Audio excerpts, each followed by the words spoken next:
Hello students. Since you're going to need to be doing some research for your analytical paper, I wanted to show you how to find scholarly academic sources within the library databases that could actually help you for writing about literature.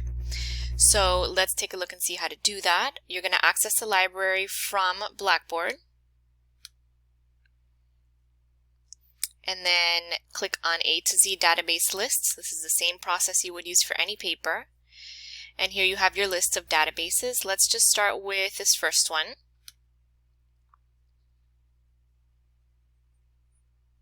So at this point, if you're not signed in, you would need to go ahead and enter your username and password. But once you do, you're in.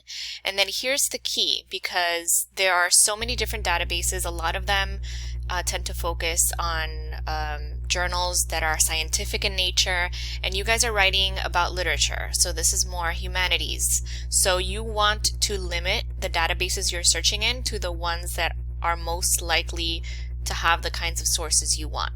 So let's click here on Choose Databases. Let's remove the one that we have, because that one is going to include sources from all different types of fields. And then let's narrow down to the ones that could be most useful to us. Let's try humanities source. Let's try psychology and behavioral sciences. If you're analyzing some characters, find some useful psychological information. And SocIndex, so sociology. Let's try those, see what happens.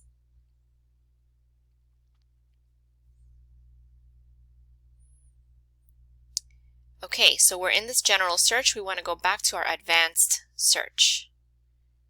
You should see now when you click Choose Databases that it's searching in those three that you had selected, right?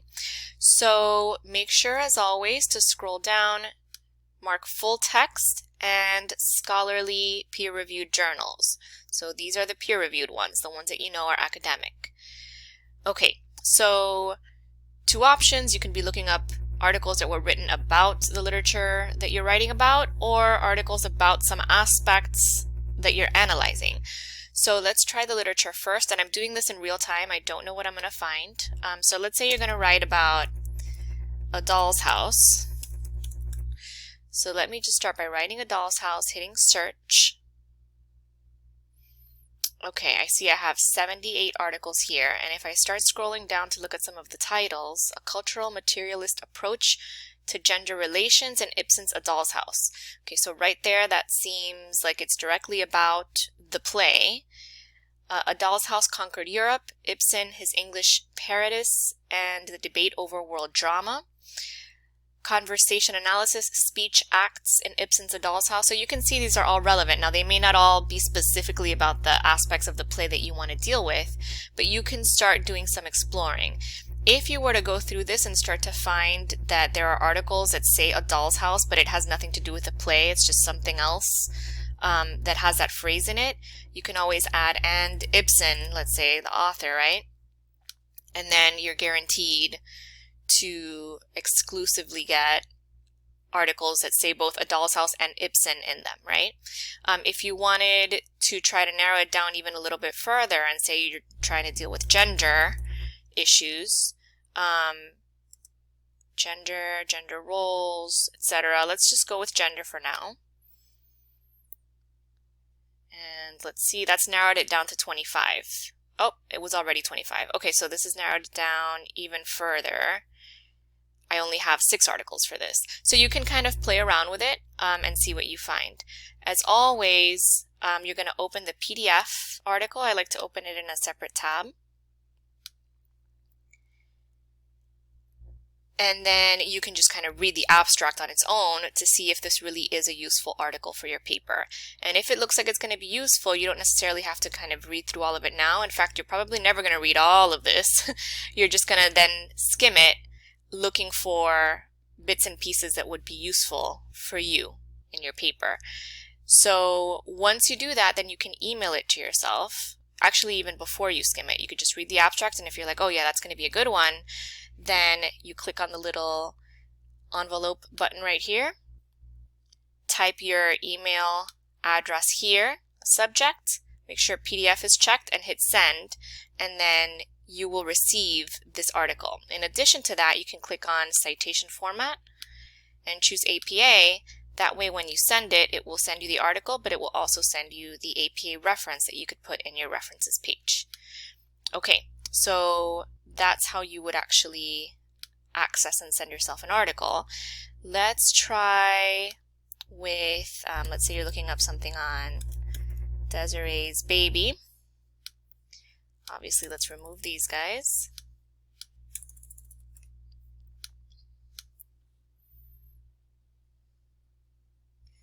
Okay, so only 3 articles for this one. So you're going to see less stuff about Desiree's baby than about A Doll's House. Implied author, overall consideration, and subtext of Desiree's baby. This is definitely about the story.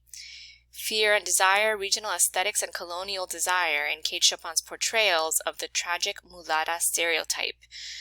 So this has something to do with the racial element of the story, and it probably deals with not only Desiree's baby, but as you can see here, with other works of literature. But you could open it and scroll through to find the information about Desiree's baby.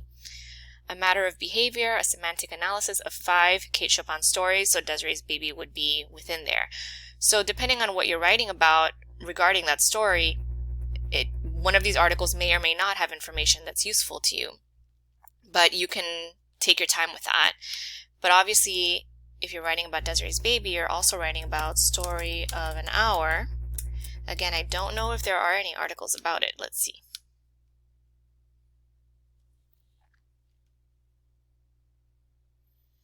$121. I suspect all of these are not going to be about Kate Chopin's Story of an Hour. Sharing Chopin, teaching the story of an hour to specialized populations. Okay, so some of them are, some of them aren't. Let's go ahead and type here Chopin.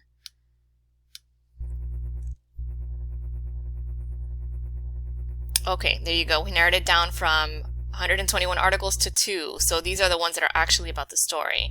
This one we had already seen, and then A Matter of Behavior, a semantic analysis of 5 Kate Chopin stories. We'd seen this one before. So this one includes information both on Desiree's baby and on Story of an Hour. Okay, let's try Phantomina. This one's a little more obscure, so I'm not sure if we're going to find anything. Let's see. Now, technically it's called Phantomina or Love in a Maze, but okay, 8. Serialized identities and the novelistic character in Eliza Haywood's Phantomina and Anti-Pamela. Okay, so this analyzes 2 different works, and Phantomina is one of them. Ironic inversions in Ironic inversion in Eliza Haywood's fiction, Phantomina and the History of Invisible Mistress. So you can see that there are in fact a few here that you can work with. Okay, so in this instance, all we were doing was searching for articles that are written about the stories that we're potentially writing about. But we can also search for information that has nothing to do with the literature, but that we can correlate to the literature, right? So for instance, if you're dealing with Phantomina, perhaps, and you want to talk about gender, let's say, since that's been a theme generally in the class, let's type gender, let's see, gender roles, and then when you kind of hit a space bar, sometimes you'll see you get different options, gender roles or sex roles or gender stereotypes.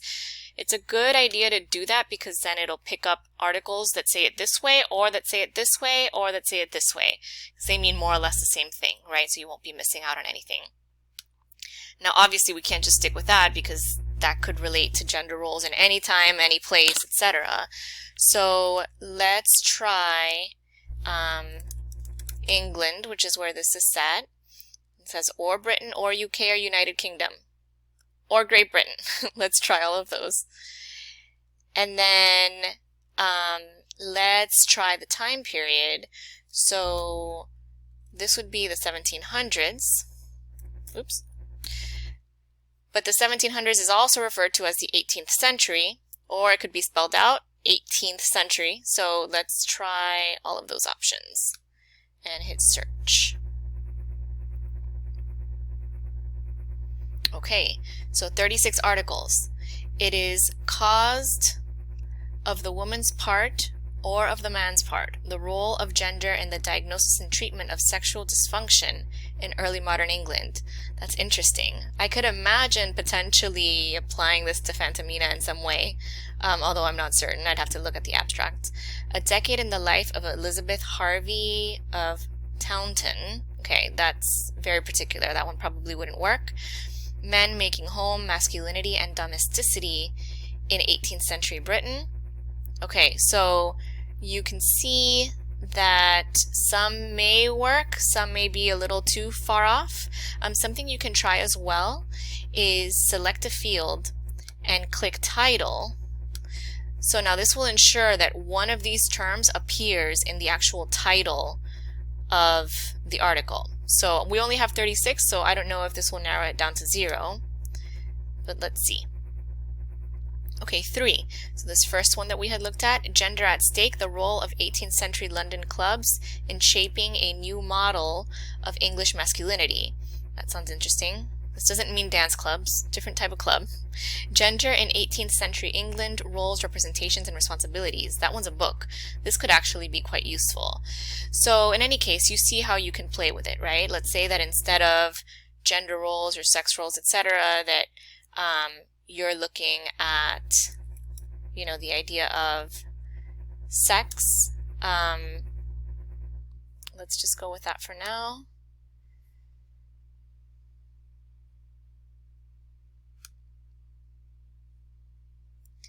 Okay, milkmaids, ploughmen, and sex in 18th century Britain. Common soldiers, same-sex love, and religion in the 18th century British Army. Okay, that one's probably not very related. Sex, money, and personal character in 18th century British politics. Now, Phantomina also talks about class, right? So there might be something interesting there. Let's say that you were talking about class. Say class. I wonder if it says classroom. Social class. Here you go. Or social status or socioeconomic status. Let's hit search. Okay, 3 articles. So in any case, you can start playing with that, and I was just doing this with Phantomina now, but you could do the same kind of thing with any issues that are pertinent for A Doll's House. You could look up gender roles in Norway or, you know, laws at the time and so forth. And it all depends on what you're specifically trying to say in your analysis.